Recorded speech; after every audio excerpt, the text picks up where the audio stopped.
Sir வணக்கம். அதாவது 15 மாதங்களுக்கு பிறகு நீண்ட நெடிய சட்ட போராட்டத்திற்கு பிறகு இந்த ஜாமீன் கிடைத்திருக்கிறது. இது தொடர்பான உங்களோட கருத்தை பதிவு பண்ணுங்க சார்.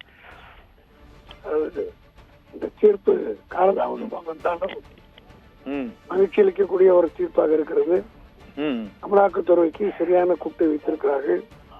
இனிமேல் அமலாக்கத்துறை நினைத்ததற்கு ஏற்றால் போல அவர்கள் நினைப்பது போல அரசியல்வாதிகள் மீது வழக்கு போடக்கூடாது என்பதற்கு இந்த நிபந்தனை ஜாமீன் தீர்ப்பிலே கொடுத்திருக்கிற சாராம்சங்கள் அமைந்திருக்கிறது. ஆகவே 15 மாத காலம் தேவையில்லாமல்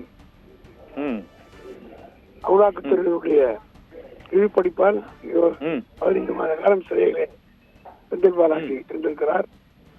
அவர் பொறுமையாக கழகத்துடைய உறுதியான கொள்கையோடு அவரை பழிவாங்கும் நோக்கத்தோடு இந்த வழக்கு போடப்பட்டது.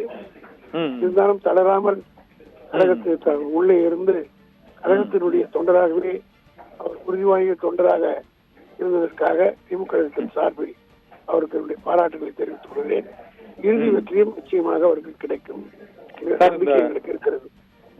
இந்த வழக்கு அரசியல் காரணங்களுக்காக தான் தொடரப்பட்டதா நீங்க நினைக்கிறீங்க சார்? அமலாக்கத்துறை ஒரு மருத்துவ காரணங்களுக்காக அவர் உடல் ரீதியான இதய அறுவை சிகிச்சை செய்யப்பட்ட பின்னரும் அவர் விடுவிக்கப்படாததுக்கு காரணம் அரசியல் ரீதியான காரணங்கள் தான். இது அமலாக்கத்துறை வழக்கில் உள்ள பிரிவின்படி தான் அவர் நீண்ட நெடிய காலம் சிறையில் இருக்க நேர்ந்ததா சார்? ஏனென்றால் இவர் இந்த வழக்குக்கு உள்ள இருக்க வேண்டிய அவசியமே இல்லை. நான் அதுக்குள்ளே செல்ல விரும்பவில்லை. ஏற்கனவே முடிக்கப்பட்ட ஒரு வழக்கு தேவையில்லாமல் கொண்டு வரப்பட்டது. வழக்கினுடைய தன்மைக்குள்ளதான் செல்ல விரும்பவில்லை.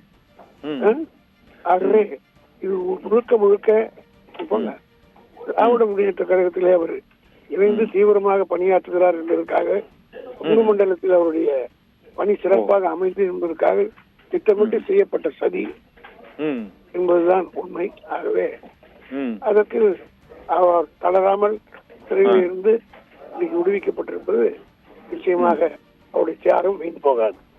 சார், கடைசியா ஒரே ஒரு கேள்வி. அரவிந்த் கெஜ்ரிவால், ஹேமந்த் சோரன், மணிஷ் சிசோடியா, கவிதா இவங்க எல்லாருமே 3 மாசம் 4 மாசத்துல அவருக்கு ஜாமீன் கொடுத்துட்டாங்க.